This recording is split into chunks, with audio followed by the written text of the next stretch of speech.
Okay, so welcome back to session 7 of the Virtual Investigative Interviewing Conference. And I'm really delighted to have Dr. Patrick Tidmarsh speak about the whole story approach to investigations and interviewing this afternoon. Dr. Patrick Tidmarsh, or Patrick as I refer to him going please forward, do. is a leading authority on sexual offending and the investigation of sexual crime. He trains and lectures all over the world, helping police and other professionals to understand sexual offending and improve their response to both victims and offenders. He has worked with sex offenders for over 30 years. For 20 of those years, he worked in sex offender treatment in prisons and in the community with adults and adolescents. He worked in policing for 12 years, training detectives and developing the specialism of sexual crime investigation. I know he's going to mention probably the work that he did with them in his session with you today. So Patrick developed the whole story method of investigating sex crimes, which is a groundbreaking initiative designed to combat victim blaming, teach detectives how to understand the dynamics of sexual crime and improve the gathering of evidence for sex offence cases. So it's with great pleasure that I welcome Patrick to join us this afternoon. And I'd like to welcome you to the conference, and I'm really looking forward to hearing you speak. Thank you very much. I really appreciate that, and welcome everybody. Thanks for attending. So I think the first point I want to make is that most of what I understand about sex offending I actually learned from listening to offenders.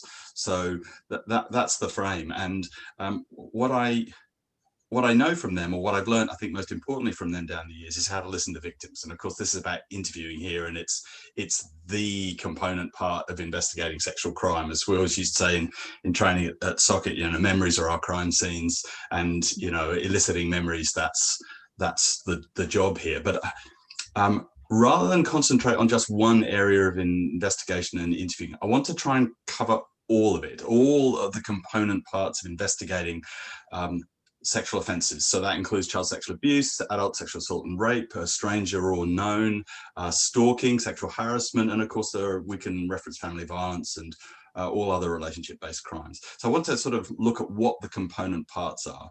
And in case there's particular interest in certain areas, we'll take a break halfway through, and then hopefully there'll be time for questions at the end. I'm also, because I'm using PowerPoint, I'm going to flick to that in a minute, and I apologize. I will try not to make it death by PowerPoint, but it's a big subject and we've only got an hour. So I'm going to flick straight to that now.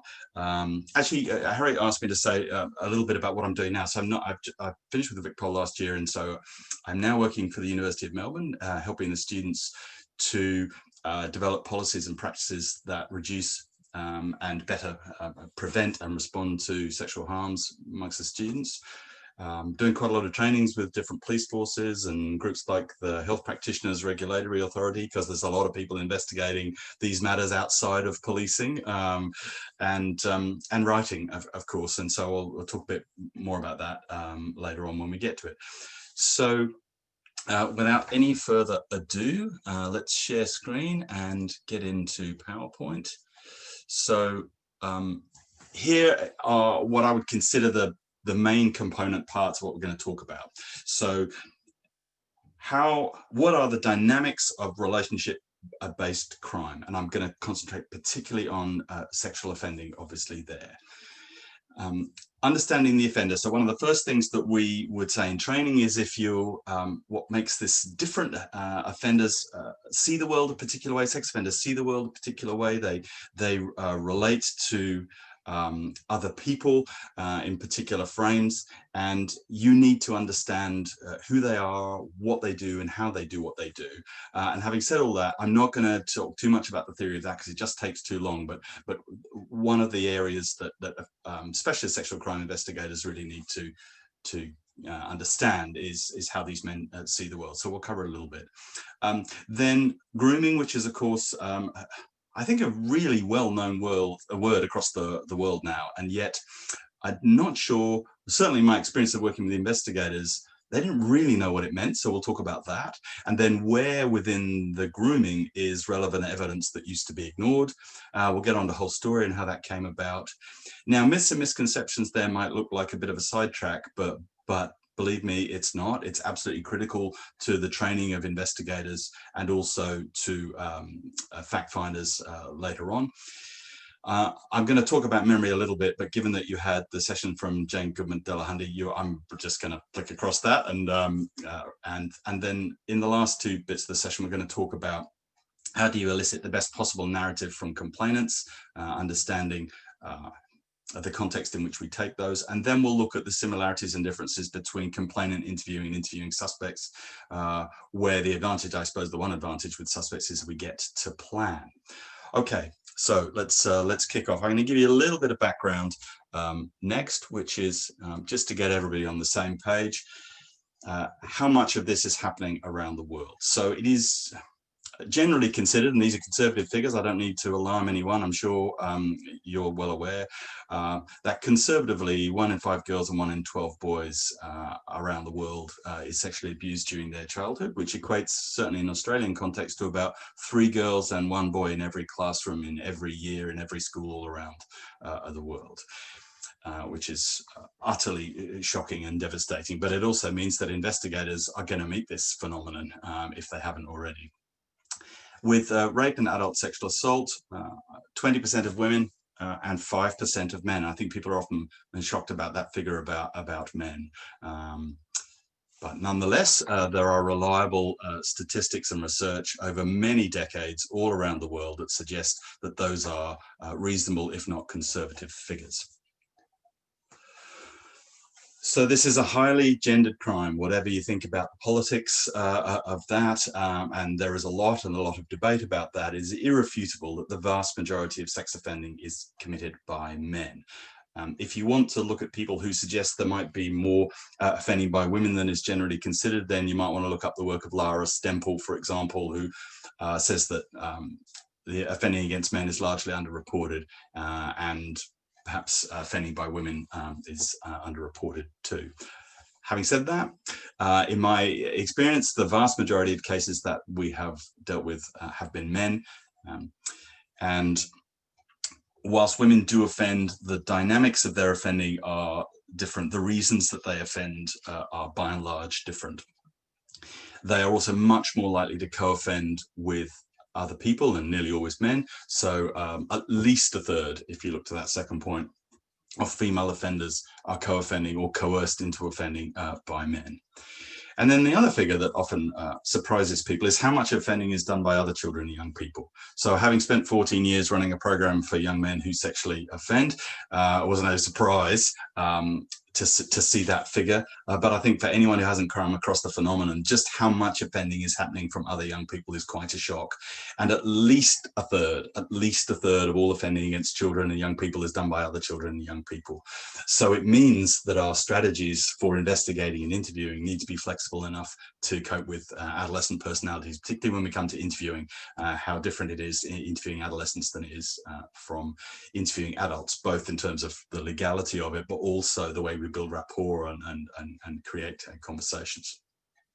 So depressingly, most of you, again, I'm sure already know all this, but just to remind us, fewer than 2 in 10 reports that come to police are authorized for prosecution, which is, it means that although there's a lot of criticism about courts and prosecution rates and so on, actually the vast majority of case decisions are made by police investigators. And so when we come to how do we understand sexual crime, how do we understand what is relevant evidence, what myths and misconceptions do we hold, there's something we can do about that 2 out of 10 figure. And we'll talk about that, the phenomenon of downstream orientation and how myths have an impact a little bit later. And so I've put in the last decade, but actually you could track it back over longer than that. But particularly in the last decade, reports of sexual offending have gone up. They've gone up here in Australia because of the Royal Commission. So historical child sexual abuse cases have been, reporting has gone up. We also have reportable conduct cases. So a lot of cases are being reported, but not by the person who was offended against. And of course, Me Too and other parts of the politic have meant that reporting by young women has gone up significantly. Having said that, that 2 out of 10 figure has barely shifted, if at all. And conviction rates have gone down. And if anyone's looking in from the UK, they're probably not because it's the wrong time of day, but if they are, they have plummeted in the UK in the last few years, and in other parts of the world too. But the UK is the standout performer there. So to summarize those 2 slides, this has been happening for a long time. There's at least 4 decades of research now suggesting how much this is happening, who's doing it, what they're doing it, how they're doing it. But the criminal justice system has not caught up with that. And in a lot of cases, policing around the world has not caught up with that. So, about the dynamics. Most offending there, as you see, occurs between people in some form of relationship. So the figure there, 85% of contact offending happens in private space between people who know each other, but even the 15% that's left, the majority of offending that's happening out in public space is still between people who are acquaintances of some kind, even if they've only met, relatively recently. And I think that is a surprise to most people, because a lot of what we hear about in media is often the very worst cases, the public cases, those that are serials of some kind. Actually, the vast majority of sex offending is much more, and this is probably the wrong word, but much more ordinary than that. It's happening in our streets with people that we know, between people that already know each other. And you'll see from that third point, if the most common place is the home of the perpetrator or the home of the victim, then these people are in some form of relationship. And depressing as that is, what it also does is offer us, if we really understand grooming and we understand the dynamics of these relationships, there is rich, relevant evidence in that space. And we'll come to that more in a bit. And to the last point there, I think certainly when treatment started to work on sex offending back in the 80s, really is when it sort of took off. The notion was that sex offenders were specialists. They were likely to either offend girls or boys or adults and what we now know is that they're much more likely to be generalists than specialists. So if they're offending against male children, they might also be offending against female children. At least you should consider the possibility of that if you're investigating. One of the landmark studies done by Gene Abel and his crew back in the 80s found of 600 and something men that took part in the study who were there because they'd offended against children, almost 1 in 5 admitted to also raping adults, which was quite a surprise at that time. And I think, of course, we now know that there's an extraordinary amount of sex offending, sexual assaults and rapes and child sexual abuse also happening within family violence contexts. So a lot of police forces around the world now looking at, well, I've got family violence investigators and I've got sexual crime investigators. Well, where's the crossover between these two? And of course, not all sex offenders use violence per se in their grooming and their methodology. I don't know if we have time to discuss the nuances of that, but there's lots of crossover and lots of connection, but there are also some differences in who these men are and how they go about that. And when I said I wasn't going to talk about the theory because I haven't got time, I will say the one that we use is called implicit theory. So I train to that because I think it's really straightforward. It's very useful for investigators. It tells you who he is and how he sees the world. And implicit theory has also been used to study, they started with child molesters, then moved on to adult sexual assault and rape, female offenders, violent men and murderers, family violence perpetrators. So it's a good frame for understanding the similarities and differences between the way all these men see the world, see themselves, see the people that they abuse, and understand the nature of the relationships that they are forming when they're offending. Okay, so hopefully that gives us a sort of a little platform to what this phenomenon is and how much of it is happening and how we deal with it. So let's then move on to a whole story. So moving across to policing after all that 20 years or so listening to offenders, it was interesting because most of the investigative frame at that time was to look at what went where, how far did it go in, what can you charge him with, and can anyone back up what she's saying? And that was pretty much it, points of proof and those 4 things. And so that was a shock because, you work with offenders for 5 minutes, and you understand that this takes place over time, and even when there's a short time window, there's a relationship formed, and there's much more to it than just the act itself. So what I want to talk about here is, of course, we're going to have to particularize the act or the acts themselves, because we're going to charge people with someone. Certainly for any of you here who are here from policing, you're going to have to charge people. So I'm not saying, particularization is wrong. Of course it isn't. What I'm saying is what we then built around that is an understanding of the relationship and where the real evidence is of what took place between those people. And when you think about who's going to listen to this story, whether they're in a civil court, it's a magistrate or a jury, how are they going to understand this narrative if we haven't told them about the entirety of the relationship?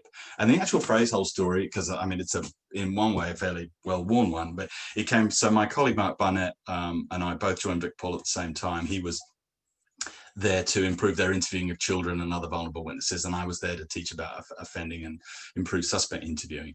And we went and sat in on quite a few trials in order to see, what we were up against. And after one particularly frustrating experience, where lots and lots of what I knew would have been there was not presented, I went back into him and said that was so unfair that jury didn't get to hear the whole story. So it came from that, and then we started working on this notion. And our premise is the top line there, that all offending begins in the mind of the offender. And that might seem like duh, but it's funny how easy it is to forget that, because a lot of questions are about complainants, like, why did the boy keep going around to the guy's house? Or why did she stay in a relationship with him? Or why did she text back kisses the morning after, if that's what she said really happened the night before? And if we're more old-fashioned than that, and what was she wearing, and why did she drink that much? And so a lot of the questions were reserved for victims. And what we're trying to do is well, get rid of some of the more offensive ones, but balance those questions with not just why would she do that? Why did she do or not do what she did or didn't do? But how might he have got her to do that? So that investigators can understand the nature of the relationship and put him in the frame, because offending begins with offenders. And the second point there is about that particularization. So this isn't a crime of events. It's a crime of relationships, where the events themselves produce the charge, but it's a crime of relationships. So to the more kind of offender specific element, so those the third and fourth, all offenders, in fact, probably this is one of the most shocking things for the more inexperienced investigators when we talk about it in training, is how much working with men in treatment, they wanted to be seen as good people, and they wanted us to consider them, in that frame. And how shocking that might be, given the horrible, horrible things that they've done. But grooming isn't just there to get people to do what they want them to do. It's also there to generate the kind of relationship, the way that person will then respond to the offender. And some of that's based on the idea that, they don't want to feel that they're bad people doing bad things. So not only are they generating these relationships to make themselves feel okay about what they're doing, but they all then do that slightly differently. So it's typical patterns done in slightly different ways. And that gives us opportunity to then gather that unique relationship detail and then put that to a fact finder to say, well, here's the narrative. What do you think? Okay. So we boiled it down to three main pillars that whole story is built on. The first is grooming, which I'll talk a bit more about in a sec. The second are what we called unique signifiers. So those are those unique details, often known only to the perpetrator and the victim, but not always, but often. And we call them unique signifiers because they're uniquely significant in that relationship.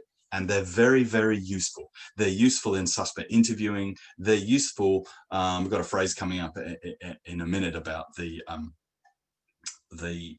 narrative, or what it is that people connect to in a narrative. And unique signifiers can be very useful for helping people understand the depth of what took place.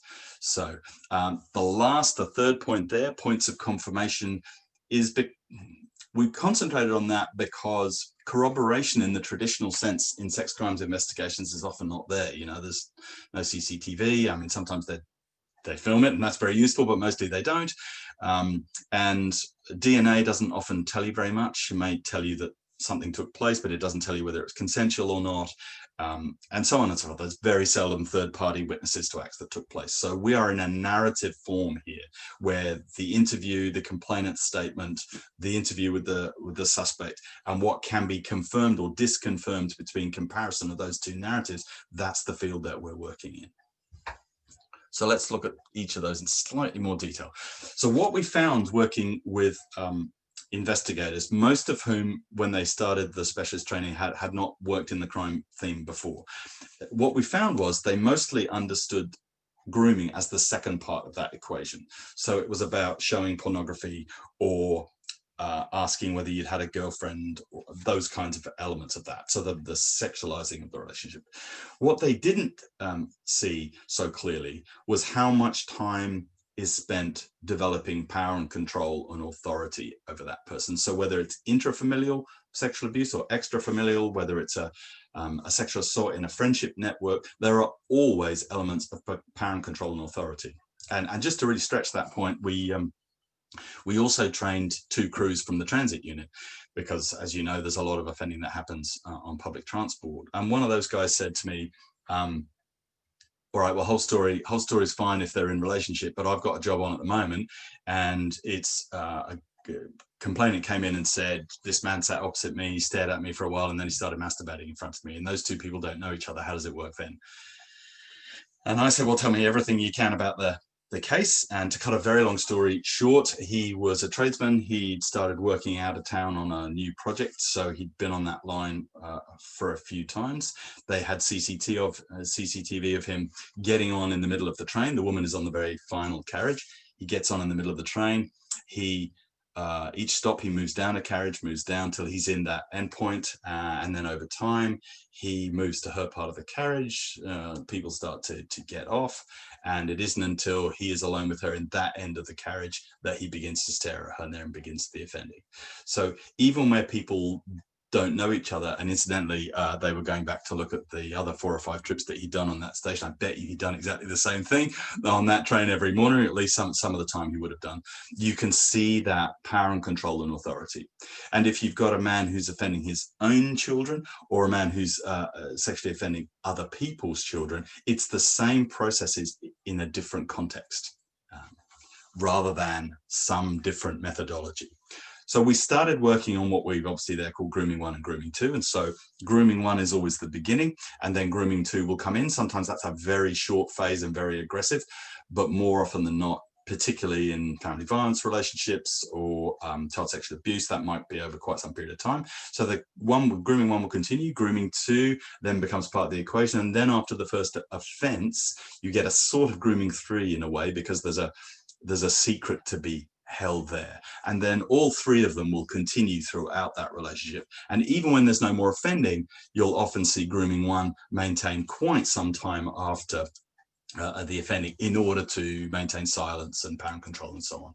So the longer I do this, the more obsessed I've become, I think, with Grooming 1, of its value for relevant evidence, of its value for putting the offender first and seeing him and what he does and how he does it. It changes investigators' perception of what they're doing, really, in a way. And we've published research on changing attitudes, because Mark and I ended up with jobs because of a Law Reform Commission report that said police didn't understand what the crime theme, and victims didn't trust them, and they had cultures of disbelief was the phrase that they used. And mainly what they didn't understand, we found, is they didn't understand who these men were and how they were doing it. So they were very judgmental and blaming of victims. And we published research to show how, if you train to a methodology like this, you can shift attitudes and beliefs of investigators and provide a much, much more victim-centric service, as well as one, we hope, gets better results. It certainly creates a lot more relevant evidence in sexual crime investigations. So let's check the time. How am I doing? 1:30. Okay. So unique signifiers. They might be anything. And in complainant interviewing, you will all know, I'm sure, one of the hardest things to do is to get depth of what people tell you. So you might get some kind of higgledy-piggledy first run, then you get a second free run with more breadth and more depth. This is kind of one level down from that. We not only need the breadth and the depth, we need the detail. Whole story is a content area, really. I'm not going to talk too much more. I mean, you've had a lot about interviewing and narrative interviewing and piece and all those things. So whole story needs a narrative form. It needs a narrative process because it's really about getting better content and understanding the crime theme and the dynamics of these relationships, and then getting depth and breadth and detail. And the more you can get, for example, a complainant might say that he gave gifts. So what gift? When was it given? What was it? Get it in fine-grained detail. And so one that we use in training is an interview where the boy had said he gave me a red remote control car for my 13th birthday. And you think about the question that you might ask him in interview. Tell me, did you ever give him any gifts? Yes, no question. Probably get, I don't know, or no, or whatever. Tell me about the gifts you gave him. Well, I don't know, maybe in something on his bone, maybe in this, maybe that. You might get something, you might not. But what about the question? Tell me about the red remote control car you bought him for his 13th birthday. And in that particular instance also, because his dad couldn't afford to buy him any presents. And in the interview where they ran that question out, there was a bit of a pause, and he went, no, I didn't buy it. No, I didn't buy it. And they were into that section. So what we had then is a piece of the puzzle. We had a piece of the narrative, and we had then the opportunity to go and talk to him about what kind of a relationship was it between him and the boy that he would be able to give him a present, and then when did they use that present? And so unique signifiers can give you access into parts of the narrative, particularly useful with suspect interviewing. Cognitive load, of course, is unique signifiers are very good for building cognitive load in a perfectly ethical way. And as I've written at the bottom there, you can take him back to time and place. And we will often see in interviews, because I will help investigate his interview plan and if possible, be in the other room with an earpiece. But so I've seen a lot of this space where the unique signifier question comes in, and then you'll see the suspect go, and there it is. And he's trying to work out how to get around that question, but it's running in his head. So there's more often than not, I think, a visual picture, a cinematic picture of what's taken place, and that's very hard to resist. The other thing that it does is the better the breadth, the better the depth, the better the detail, the more we can impress upon people they need to give an account of themselves. So I'm sure you've covered all this already, but no, well, but we had to spend a lot of time 10, 15 years ago saying a suspect interview isn't about getting a result. It's about a process. Run the process, run the process. Don't try and get a confession. So if you assume that most good investigators know that, they run that process. What they're trying to do is build pressure over time for him to give an account of himself. So the better you can gather the whole story, the better you can get the details through the unique signifiers, and the grooming one in particular, the better you'll build cognitive load, and the more likely he is to give an account, even if he started with no comment. And yeah, okay. So I talked a little bit about these before, so just to flick quickly through them. The point I want to make really there is that this is not a trick. A whole story is designed to disconfirm stories that are not true, as well as stories that are. And we'll talk a bit about false reporting in a moment, but this is about maximizing the power of narrative interviewing through a sex offending specific, or at least a relationship-based crime specific process content to get better content. Yeah, hopefully that made sense. So if you look back through grooming, unique signifiers, points of confirmation, those are the three pillars that we started working on. But you'll see, hopefully, from what I'm saying, there's lots of ancillary benefits from that, about focus on the offender as well as on the complainant, build cognitive load, use the content with your good technique, and so on. Okay, so what I might do then there is stop share for just and see if there's any questions or issues in that particular point. Does anybody have anything they'd like me to clarify or put up? before I then go on to the second half.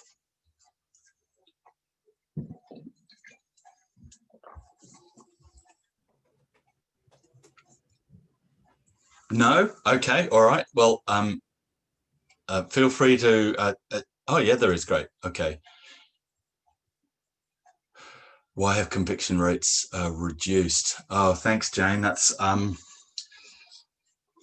look, I think the short answer, it depends who you talk to, but in general, there's a fascinating article you should look up. It's about strategies of defense counsel from the 1950s and the 2000s. I can send the link to Harriet, so you can put it up there. But it looked at myth and misconception in what was used in the 50s and what was used in the 2000s. And their question was, is court any different now than it was then? And or aren't their tactics any different than they were then? And of course, the short answer is no, it's exactly the same. They're trying to do exactly the same thing, which is to discredit or destroy the credibility of the complainant. Basically, they just use different tactics. Back in the 50s, they used to use, she isn't injured, she didn't resist, he's a really nice fellow. You know, there was all sorts of fairly basic stuff. Well, they couldn't get away with that anymore. So now it's prior inconsistency, memory issues are the really big ones. So the reason I mention that is the background for all of this is the adversarial system really struggles to deal with relationship-based crime, full stop. Why have conviction rates gone down? Partly because of technology. So because defense now have such a huge volume of social media to trawl through, where they can pick out elements of the relationship that suit the narrative they want to present to the court. There are also political reasons, such as the funding of prosecution services, the training of prosecutors. So again, if you look at the English context, you will find that they were heavily criticized a couple of years ago from suggesting that prosecutors should only look to prosecute cases they were confident of winning. Well, what's a reasonable prospect of conviction? If you change the frame of what is considered a reasonable prospect, which they did, surprise, surprise, their conviction rates, well, they were hoping the conviction rates would get up. Unfortunately, there was, for them, it didn't work out that way.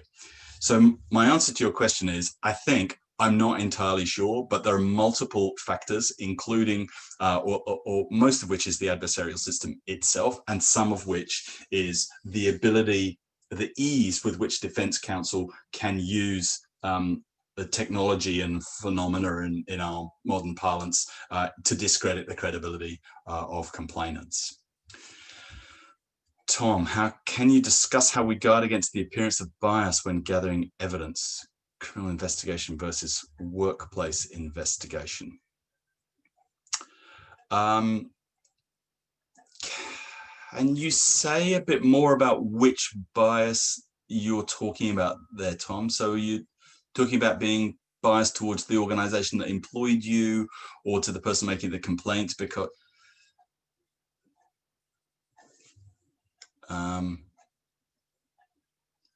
okay, I'll tell you what, while you're thinking about it, Tom, let me come to the third one. So the third question is, I had one project with sexual harassment committed by a Catholic pastor. The victim claimed it has happened a while back, over 3 years. The pastor claimed he'd never done anything, never done that to her, as you could expect. Yeah. Can you help explain what methodology of investigation we can do to investigate this matter? Right. Okay. Well, thank you. This is exactly what we're talking about. So, if you think about the moment they were in contact, the moment that pastor and that, whether you call them a complainant or a victim, let's say complainant at this point, from the very first moment they met each other to the moment I'm going to imagine she, because it typically is, she walked in and said, this is what's been happening. Everything that happened in that time frame, it is relevant, potentially.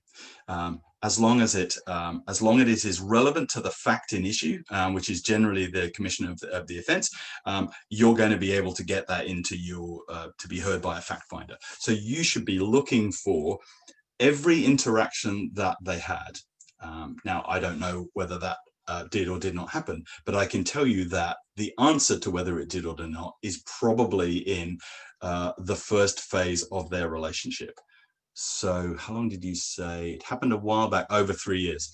So so you've got 3 years since it happened to now, but how much time do you have between when it was happening to the point that they first met? And I would say that that is your critical phase, and particularly the phase from their very first meeting through to the first point where she realized, hang on a minute, that's not right, because things will have been occurring in that space.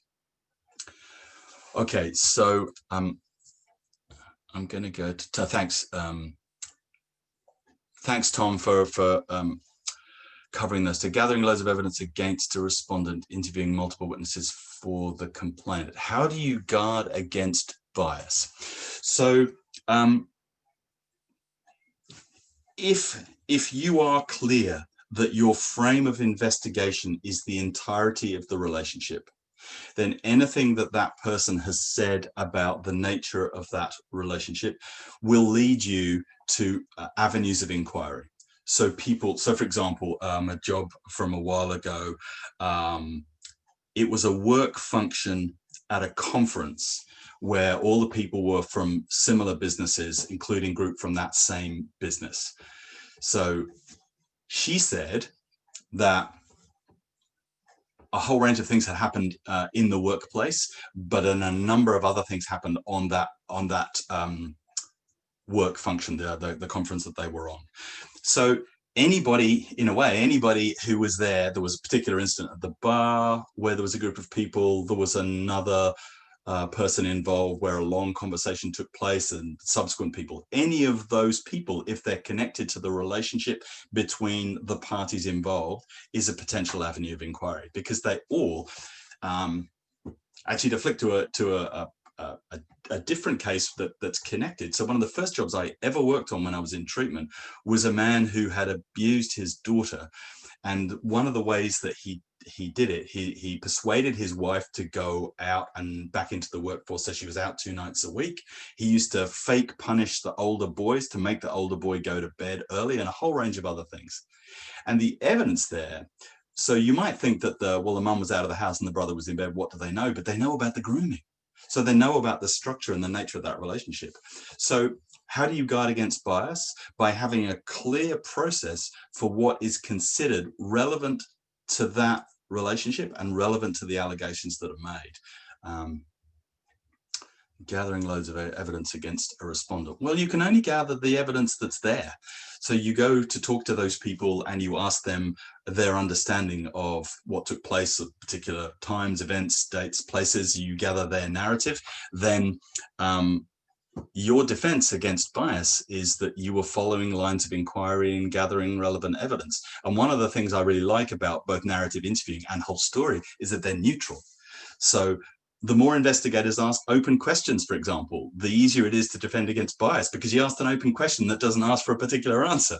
So if you're looking for the whole of the relationship and you're using open questions and you're following legitimate avenues of inquiry, you should be buffering yourself against those particular accusations.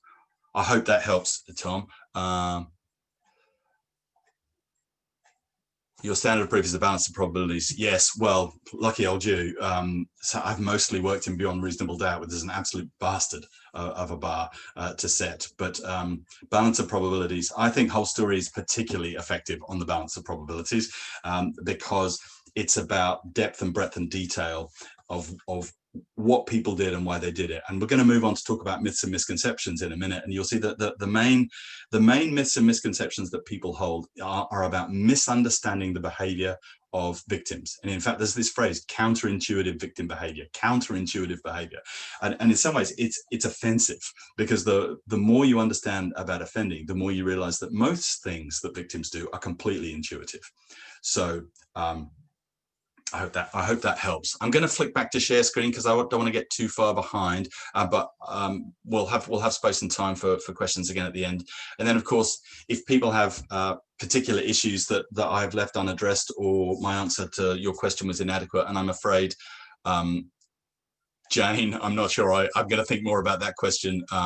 Why conviction rates have reduced. I'm not sure I've adequately answered your question. So if there's anything more at the end of that, then please feel free to contact me, and I'm very happy to discuss things further after this session, because let's face it, it's only an hour. Okay. Oh, I can't resist that question. Deborah, thank you. Do you believe sexual offenders can be rehabilitated? Yes. And I believe the evidence is overwhelmingly in my favor. Having said that, I don't want to sound glib or to trivialize it, but look, there's lots of evidence about certain types of offenders doing better in treatment. It depends on what treatment they get. It depends whether they're adolescents, because adolescents, in short, the earlier you intervene, the younger they are, the earlier you intervene. Adolescents who get adequate treatment have lower recidivism rates than adults, but adults who have good treatment, good aftercare, and good reintegration that both supervises but also assists, have clearly better, lower recidivism rates than those that didn't. With regard to my question about the harassment committed by a Catholic pastor, yes, thank you. Who do you think we should interview other than the girl and the pastor? Well, that depends. That depends on everything that she said. So I imagine if you're saying girl, she has family. So how did they pick that church? That might sound too far back, but who knows? Were they introduced by somebody else? How did the family choose? Then what activities were connected with the church? How did she get to be in his company? Who suggested that? What was the nature of the relationship between the girl and the pastor? And you will find, as you open up that frame, a whole range of avenues of inquiries, probably, and particularly the mum and dad, or whatever her family construct is. There would have been grooming, because the thing that's different in extrafamilial child molesters as opposed to intrafamilial child molesters is the amount of focus on potentially protective people. Actually, that's true of adult sex offending as well. People with disability, wherever there's a vulnerability, you'll see those kind of men spend much more time with the context outside of those people. Grooming that context and grooming to make sure that vulnerability is there and they have access to opportunity. Okay, so let me kick on, and I'll go back to share screen if I may, and I want to talk a little bit about myths and misconceptions, and then we'll get into the interviewing bit, and hopefully we'll have a little bit. Oh no, we're not going to have time left, but anyone who wants to hang on past 2 o'clock, I'm happy to keep going. Okay, so the last one of that on whole story. We're in the frame of one person's word against another. Mostly this work is beyond reasonable doubt. If you're working in balance of probability, it's a lot easier, and whole stories, I think, more effective there. And to the last two, the story is the evidence are in a narrative form where I think what used to frustrate investigators before is they couldn't see where the evidence was, and they couldn't value it. And in fact, I remember in the old frame that we had here, where uniform officers, generally women, had taken the statement, there was quite a lot of detail and relationship detail in the old model. They then used to pass the statement to a detective who was usually a man, and in some of the cases they looked where we went and reviewed them, you could see he'd crossed out the relationship evidence before, and often written in the margins, where the charge was and what they were trying to prove. So it's back to that model of what went where, how far did it go in, particularizing. So you have to be able to see that the story is the evidence itself. And the last point there that I alluded to earlier is what the literature tells us about them. There's tons of literature about how people make their minds up, how juries make decisions, like what they're persuaded by and what they're not. And one of the things that's really resonated with me is how often a phrase like this, the qualitative elements of the narrative, come up. So one of the exercises I would set to detectives in training is go and watch TV tonight and go and watch some dramas that put people in complex situations, and particularly, if you're watching somebody do something in response to that situation that isn't something that you would do, or at least you don't think you would, how do you understand that, and how does the story let you know to understand that person's point of view and why they did or didn't do what they did or didn't do? And odds on it was the qualitative elements of the narrative. So the details, the unique moments, and you being drawn into someone else's thinking and someone else's story. So one of the other things that comes up in the juror literature is people often go in with their own script and their own view about how things should have taken place. If you can't shift that, you won't win. You have to get them into the frame of mind of the people in the story, particularly the complainant in the story, because if they don't see the world from that person's perspective, there's going to be a finding of not guilty. Okay, so myths and misconceptions, I'm not going to cover them all. I'm just going to list them partly because of time and partly because if you look up online, this is a document that myself and a couple of colleagues from the Institute of Family Studies wrote for our prosecutors and investigators. It's even done in a way that prosecutors can photocopy a page and take it to the bar table with them if they want. So if you look up Victoria Police Myths and Misconceptions, it should cover everything that I'm going to talk about now in much more detail. Also, myself and one of the same colleagues here, Gemma Hamilton, have just published a paper for the Australian Institute of Criminology, Trends and Issues. So you can look them up, AIC Trends and Issues on myths and misconceptions in adult sexual assault and rape cases. So we've just concentrated on adults in that one, and the barriers to justice. So again, that's a free resource, and that will give you all the detail that I'm not going to give you here. I'm just going to give you the headline act. Please feel free to go and download those. But the reason myths and misconceptions are problematic, and one, there are an awful lot of them. There's a lot of things people don't generally understand about sexual crime. Two, investigators come from the community, jurors come from the community, so the breadth and depth of what's not known at the community impacts on every level of the system. And it particularly impacts on the first phase where an investigator hears a story, but also when a prosecutor decides whether there's a reasonable prospect of conviction, what a jury will or will not be able to understand. So it is impossible to be a specialist sexual crime investigator and not be incredibly knowledgeable about the research behind myth and misconception. I'm going to cover some of the main ones here. The phenomenon, incidentally, is called of that decision making is called downstream orientation, where people tend to default to what they think the next person along the line will think rather than concentrating on what they think. And it's hugely problematic, and particularly within the adversarial system. So Mark and I got jobs basically because of false reporting, I think, in a way that VicPol was criticized for having cultures of disbelief. They thought the false reporting rate was 50%, blah, blah, blah. Cut a long story short, it's somewhere between 2 and 10, closer to 5 than 10. There is overwhelming evidence that false reporting in sexual crime cases is no different to any other kind of false reporting and other kinds of crime. And even in the so-called custody cases where there's not a lot of research on that, but what there is suggests that, look, lying to get other people into trouble is much less common than most people believe. And also types of false report, there are many different types of false report. The most typical one that we used to get in Socket were people with mental health issues who were either trying to report something that happened historically, but what they said is provably not right. They were trying to tell us something that had happened contemporaneously, but also the way they put it, it was provably not right, or it was a delusion of some kind, and often, unfortunately, impacted by having abuse in their backgrounds. And there's a whole other variety of those. So false reporting is often thought to be kind of a malicious woman telling on a man or trying to get her ex into trouble, and it's much more complicated than that and much less common than most people believe. Thank you. Emotion during report. The short version of that is most people's expectation is that people reporting these kinds of crimes will be distraught or at least upset. And I've seen absolutely everything from complete cold detachment through to calm and reasonable, right the way to just cannot utter a single word.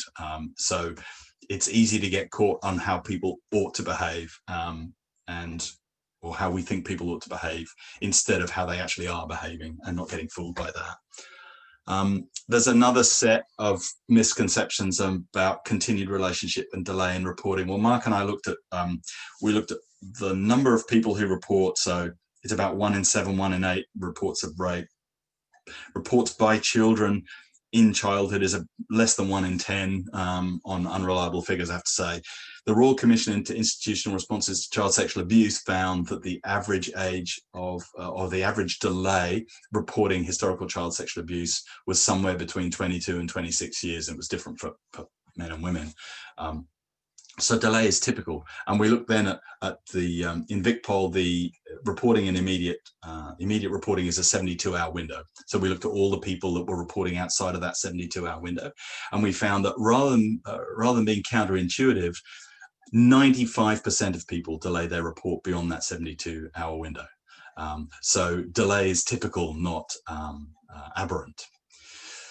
Any of you who've worked in family violence will know that continued relationship is absolutely common, whether it's child sexual abuse, sexual harassment, staying in a job, remaining connected. Now, some of that is to do with the nature of the grooming process and the relationship. Some of that is to do with the vulnerability that offenders are looking for, and I'll say a bit more about that in a minute. But there's a whole variety of reasons there. So not only is delay typical, but continued relationship is also typical. You will also know, and there's a lot of detail in this and the other one about injury and resistance, so I won't go over it now, but injury is less common and less useful forensically than most people think, and resistance, mainly because of the grooming strategy, is much, much rarer than most people think. Jane covered memory, so I won't, but I won't give any detail, but most of our investigators are surprised by how robust memory is. And I would say, without a shadow of a doubt in my mind, that most issues in interviewing and most memory issues are caused by interviewers and not by complainants. They're caused by the type of question, the assumption.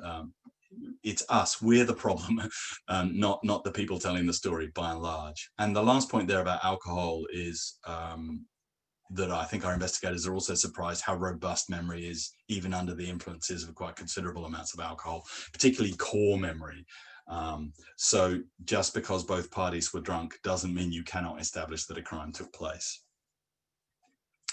So on the last bit into the interview, and I will whistle through these in 5 minutes, but the background context here is offenders are looking for vulnerability. So it'll be no surprise to any of you that most of the people that we are seeing, or you are, like, the further you away are from the dominant norms, white, heterosexual, etc., etc., etc., the further you are away, the more offenders will seek the vulnerabilities inherent in that distance, and the harder it is people in those groups will find it to access justice, which is also, let's face it, a vulnerability in and of itself. So it was often a surprise to some of our younger investigators how much people with a disability are targeted, how much people who are economically disadvantaged, the very young, the very old, LGBTIQ+, people of color, you name it, where if there is a vulnerability there, offenders are looking for that. So they're looking for that vulnerability, or they're looking to create that vulnerability and then access whatever opportunity they can either find or make. And the reason that's important is that's the context in which people tell us their stories. That's why so few people report. That's why when they do report, it's sometimes hard for us to hear their story, and we are frightening to them in lots of ways. Not only has it been a traumatic experience, but there's these disadvantage there as well. So the next area is really the culture with which that we establish in order to listen to the story. Now, in the old days at VicPol, you had to walk into the front desk of a police station, for crying out loud. So we're a bit more sophisticated about that now. So we've got multidisciplinary centers, we've got private entrances, you can access via anonymous reporting apps, you know, there's a whole range of those.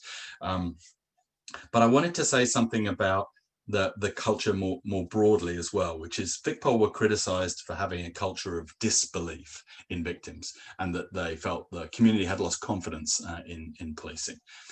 There's also a kind of more modern criticism where the pendulum has swung too far the other way. So we believe victims. Now, in our view, the opposite of a culture of disbelief is not a culture of belief. No investigator can afford to believe anyone. That's part of the point. So we think the opposite is a culture of listening, not a culture of belief. And that ABC there refers to, and I'm sure every every homicide squad's got a version of this, or every robbery or wherever it is. Assume nothing, believe nothing, consider everything. Right? That's the mantra. So how can you possibly believe people if that's your ABC? And at the risk of running over time, there was this brilliant letter that a victim sent to one of our investigators once. It was a historical reporting of rapes by her father, who was a lawyer, and no surprise, she'd waited 20 years to tell her story. But not only did she thank the investigator for being her advocate, for representing her was the word. Thank you for representing me. And I know that when she said, and I know that when you confront my father, you will walk the line between empathy and distance. Walk the line between empathy and distance. I thought, what a beautiful way of putting it. And what the investigator and I, pretty sure she meant was, thank you for being empathic enough to listen to my story and take my statement and, you know, represent me. But I understand you're an investigator and now you've got to go and do your job. And I thought that was a beautiful way of talking about that balance between not tipping to disbelief, but not falling for the trap of believing everyone who walks in the door, because that's, you know, 5% of them are not true anyway. Okay, so the other is the next points down there. How important it is for us to understand how to listen and the context we've created in order to listen to that person. Like, what's it like for them to tell their story in this format? And one of the ways we'll do that in training would be to ask everybody involved to think about their last sexual experience and think about what would need to be there for them to be comfortable talking about that. And we're talking about consensual sexual experiences here, but then also ask them, would you tell the same story to your dad or your best mate or the vicar, or, you know? So stories change on the basis of who's telling it, who's listening, where they're listening, how they're listening, and what questions they get asked and how many questions they get asked. And so we need to be acutely aware of how the constructs of those conversations take place, and whether that context is facilitating a complete and comprehensive narrative or shutting people down, for example. Okay, just a few more. 5% report immediately I've already talked about. The other ones there refer to the ways people often disclose, so they tend to go that way. And then the story comes to authority. Most people don't go directly to authority. When they do meet authority, as I'm sure you're well aware, often there's a testing phase. Sometimes it's particularly frustrating because they'll say something that isn't true in order to test your reaction to it, which gives us a potential problem. And of course, the much more common one, which is the first time they tell the story, it'll come out in this kind of bits and pieces of that. And how do we then say, how do you listen well enough to go, right, well, let's go back to that bit, tell me more about that, and let's go to this bit. How do we, because we all want a nice, neat, linear narrative, but no one in this field tells their story that way. They just don't. And not only that, down to the last point, it frequently, in cases, as again, I'm sure you're all well aware, they'll come and say one thing and then say, well, actually, no, it wasn't more, it was more like that, or it was, you know, it wasn't that day, it was this time, and so on. So preparing people to not get put off and not be alarmed when things change and things are different, but to have explanations for that. So again, whole story means get all of it, including, well, I came in and told you it was a stranger, or now I'm telling you it was my brother, and this is why I'm telling you it was my brother, and this is why I came in and told you that in the first place. Yes, it's going to cause you a problem, but it's much less of a problem if you have a complete understanding of why that person made the decisions that they did, if that makes sense. I'm sure you've covered all of these with Jane, so I won't go through them in detail, nor do I have time, but understanding trauma and memory, understanding how traumatized people code and store and retrieve those memories, understanding why they don't express themselves in a linear way, why there's fragments, why there's gaps, understanding how not to fill in that gap, and understanding how staying out of the story for as long as possible and asking as few questions as possible is important. And then the one I talked about before, understanding the context of the interviewer. And the last one down there, I think, and I've left it last because it's the most important, is understanding the power of shame and guilt. Now, avoiding shame in all interviews, complainant interviews, suspect interviews, shame shuts people down. Shame is about who they are. It's about themselves. We cannot afford to prompt that in any way, shape or form. But guilt, and I wish I had longer to talk about this because it's one of my favorite subjects, guilt's incredibly useful. It's not useful in complainant interview, but it's very useful in suspect interviews because guilt can move you places. So how do you teach investigators, for example, who are very angry with sex offenders and who consider them to be the scum of the earth, that they are not allowed to use any tactics that might be aggressive, shame-provoking, that they're there to sit and listen? And in the next slide, you'll see, I think, by and large, what we argue is complainant interviewing and suspect interviewing are more or less the same thing. There are relatively few differences.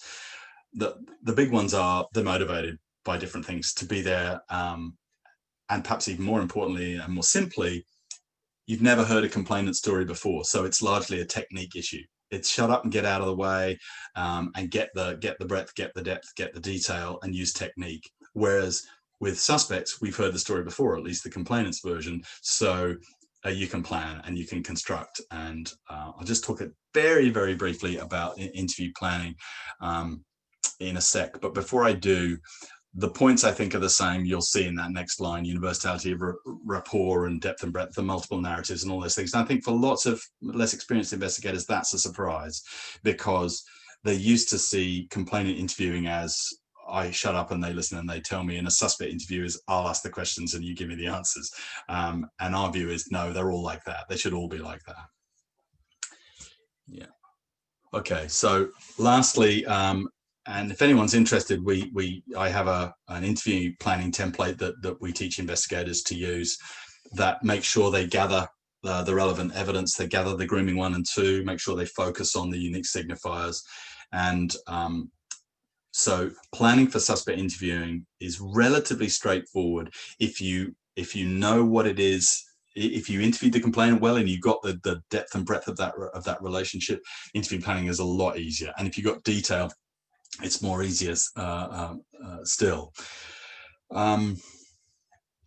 Okay, so to the last 2 points then, in case you're wondering, themes and questions. So one of the things we suggest in that template is you gather the detail, then you put it in themes, and then you take one piece of paper into your interview, which simply has the theme and the question. Because if you've repeated things through the planning process, you should really have the story in your head.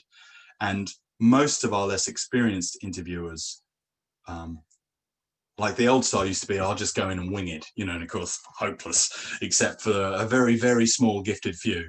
And the other more common side probably is that those who it's all preparation. And so they spend the interview doing this. Yeah, blah, blah, blah, blah, blah, blah, blah, blah, blah, blah. So we're trying to get them to balance, like, the story, you've done the plan, you've got to prep for where you'd like it to go. But in the moment, you have to be more flexible.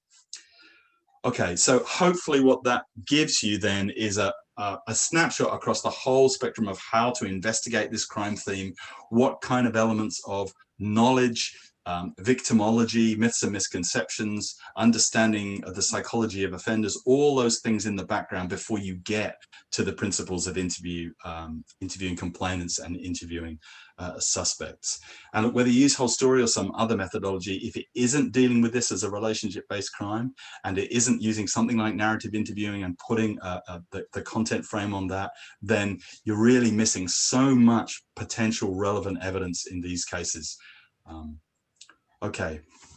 All right, I'm a little bit over. I must shut up and stop share, but there are a few questions I can see. So Harriet, what do I say to people? Feel free to, if you need to go, you need to go. But so look, Patrick, I'd just like to say a very big thank you for that whirlwind tour of the whole story, which just shows how much information there is. And I think, so we have gone a little bit over time, which is not a problem for us, and it's not a problem for Patrick. If any of the participants need to leave, you have permission to exit. I will not take it personally.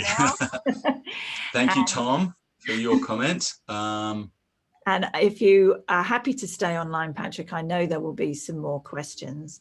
There are a few. Can I tackle a few now? Can I just say one comment that I did want to say is that one thing that's often missing from investigators' teachings and learnings is just how important it is to understand the offending behaviour. So I think what you've explained in your presentation today is just how the nuances of the motivators and the conduct of sexual offenders, if we don't know that, we can't gather the right evidence, which means we can't ask the right questions. So yeah, I just want to applaud you for that, because that's really important to understand. Thank you. I appreciate that. Yes, it's I mean, as all of you who work in policing know, policing hates specialism. You know, superintendents don't like their chess pieces to be stuck in one part of the board. But our view was always, yes, train people. If they like the specialism and they're good at it and you can look after their mental health, keep them there, because it takes so long for that depth of understanding to arrive, you know, at least a year probably before they get where they are and what they're doing. And then policing always wants to move them on 12 months later. It's deeply frustrating. So yes, I couldn't agree more. And the more we create specialisms in our policing to deal with relationship-based crime, the better. Okay, so there's a few. Angelino, are there cases in which interviews might be conducted remotely by video or voice, or are they always conducted face-to-face? Look, I'm a bit old school. I like face-to-face interviewing. You can read people more easily. You can see what they're doing, you know, what their feet are doing and what their hands are doing. And yeah, look, there's no, in terms of technique, in terms of either the content in whole story or narrative interviewing, if you're good, you can do it under any format. But I mean, I just noticed doing this like this, I can't see your faces. I'm looking at a microphone. I can see Harriet now, so that's good. But before, I'm looking at my own slides and a tiny little thing. So I'm kind of trying to work out what our connection is via the technology without any kind of feedback. So, which I find awful in lots of ways. I mean, I'm learning to enjoy it, but it's not the same as face-to-face. So yeah. Oh, you agree? Good. All right, good. All right, so there's a couple more in that other stream. The template would be a very useful tool. Yes, I will send that to Harriet. And yes, that's fine. From your experience in the cases you've handled, are more sexual harassment committed by the same sex gender than the opposite gender? No. Hello, Simon. The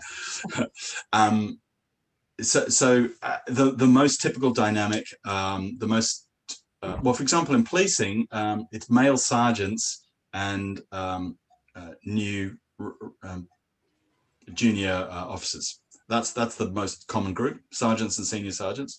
So, and if you looked across other businesses, the most typical dynamic will be manager and there's a really interesting article from I think the 80s or 90s, the attractiveness of the underling. It's that I think explained it really well about what it is about that position of power and how people in positions of authority can often delude themselves as to the way they're being related to by someone who is junior to them in the system and perceive that to be something that it isn't, you know. So that's the common dynamic. It's very, look, probably less than sex offending, less gendered than sex offending, but it's predominantly men who harass and predominantly women who experience it.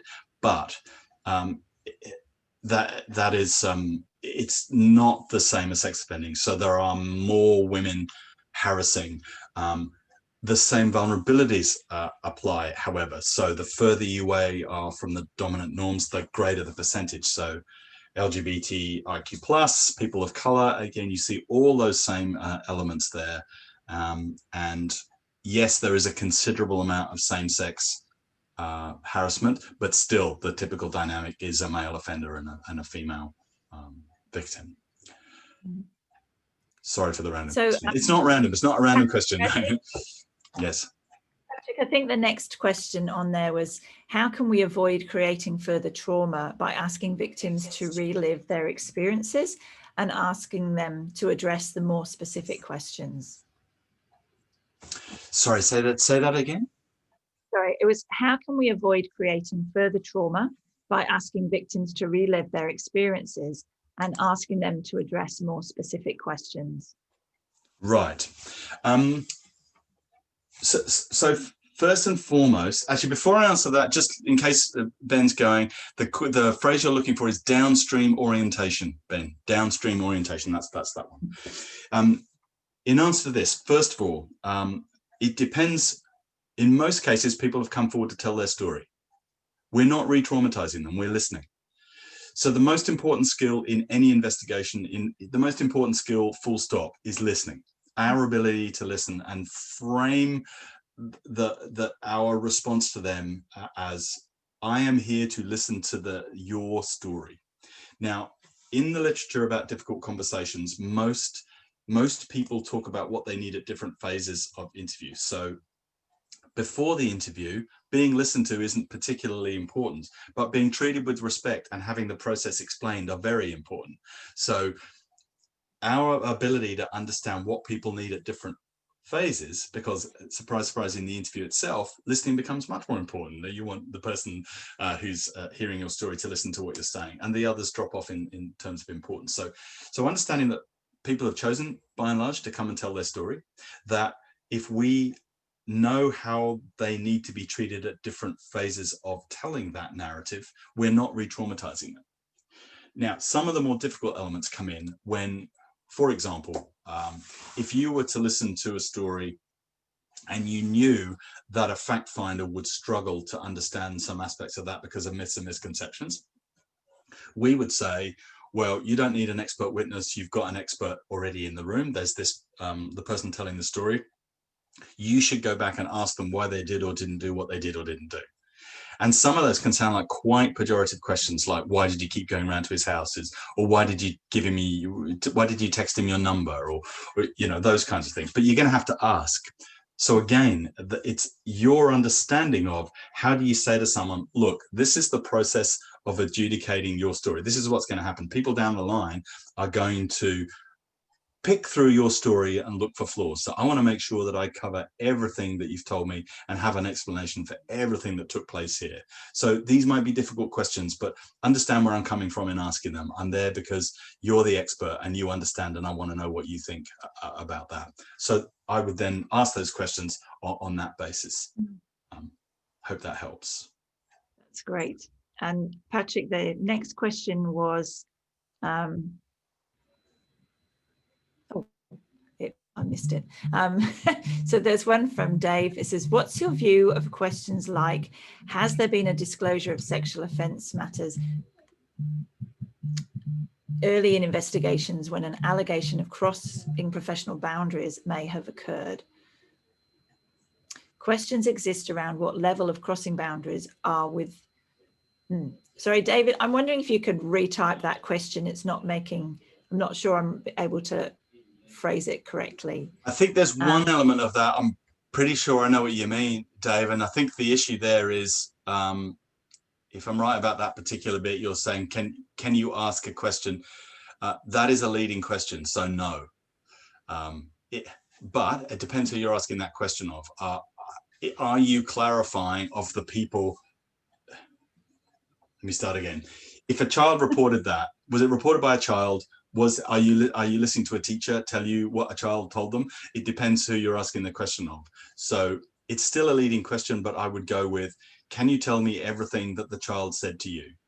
Don't leave anything out. Tell me everything that they've alleged. You're much better in those more open style questions. And if it's the child you're asking to, definitely not ask that question. No, you want to stay out in that open frame. Tell me what you're here to talk about today. Has it happened once or more than once? Like all those formulas that we're given, they're there because they're there to avoid any construction by defense down the track that you put words in their mouth. And they will look for that. That's a gift, potentially, that question. Yeah.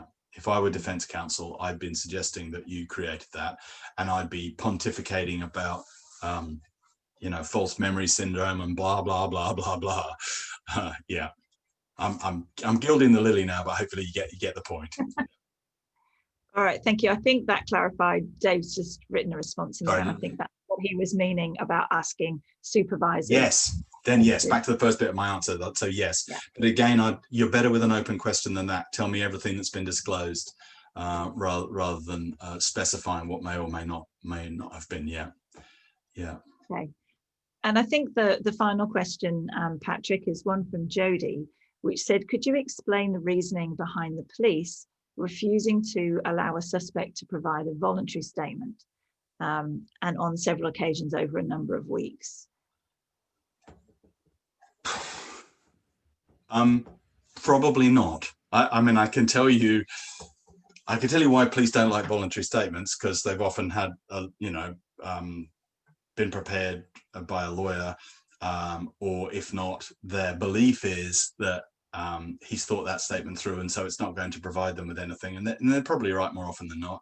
I think there's also a degree of disappointment that a lot of police like suspect interviewing, and if he only provides a voluntary statement rather than coming in for interview, you're really leaving the ball in his court, and it does not offer them an opportunity to get him into corners of the story that are harder for him to explain. So that's why they don't like them.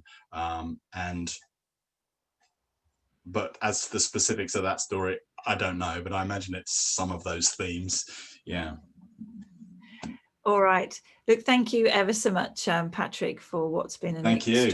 Thanks for coming, everybody, and enjoy the rest of the conference. All right. And we have our next session is kicking off at 3, which is a Q&A with Mike Ludo. So if you want to find out a bit more about Mike Ludo, please come along and attend that session.